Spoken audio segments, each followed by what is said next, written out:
And so for the work that I do and from my own experience, it's honoring whatever your body is saying and just letting those feelings come through you. And so as you do this work, it's funny. I was in a somatic experiencing class earlier this year, and it was a group class.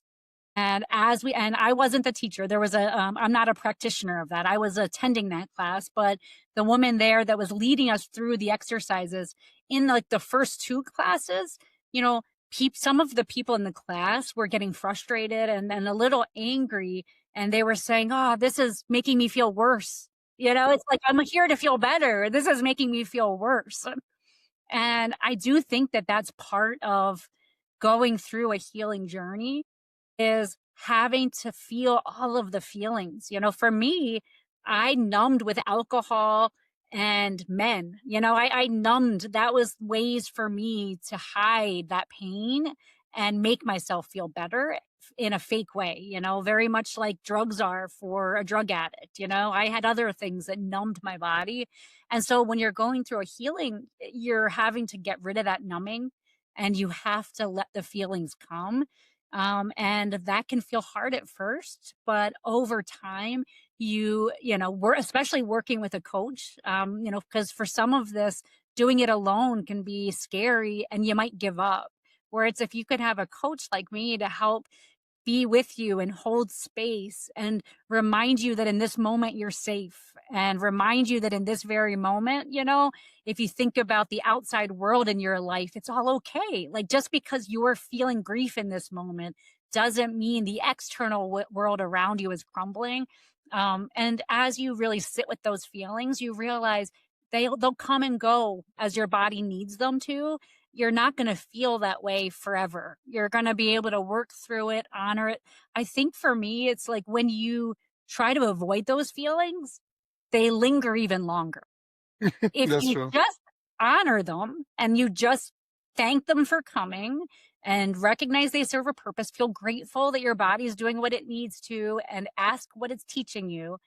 As you do that, you then release those feelings from your body, and your body just thanks you for that. Yeah, I had a guest a few weeks ago who was saying that in our society, especially in America, we don't take the time to mourn, really, to acknowledge our pain and to be in the pain, and we just want to be better, better, quick and fast.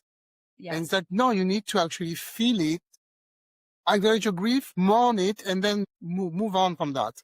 But you need to take the time to actually feel what you're feeling.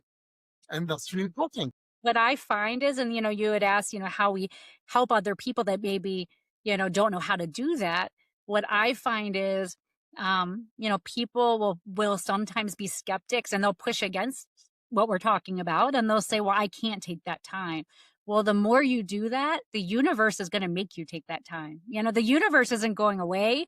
Your body's not going away with what is best for you. And so for me, what that looked like, multiple times in my life, two severe times where leaving my marriage the first time and then leaving a long job, for months, actually for my marriage, it was years, I ignored that inner voice. Well, then my body I started getting sick.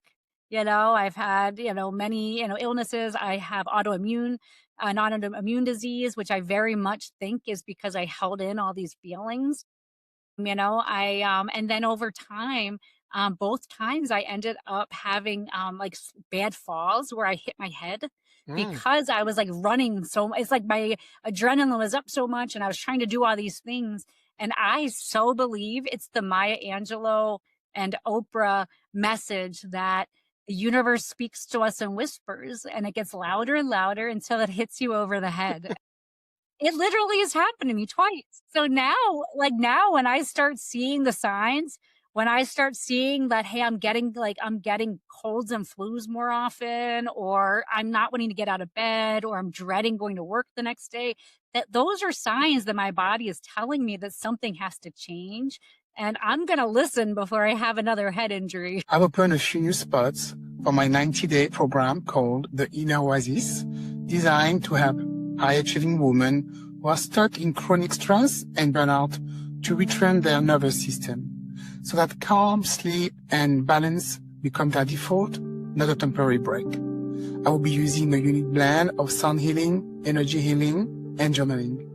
So if this is something you want support with, you can book a call at www.inneroasis.org or use the link in the description to get your personal 90-day recovery plan for free.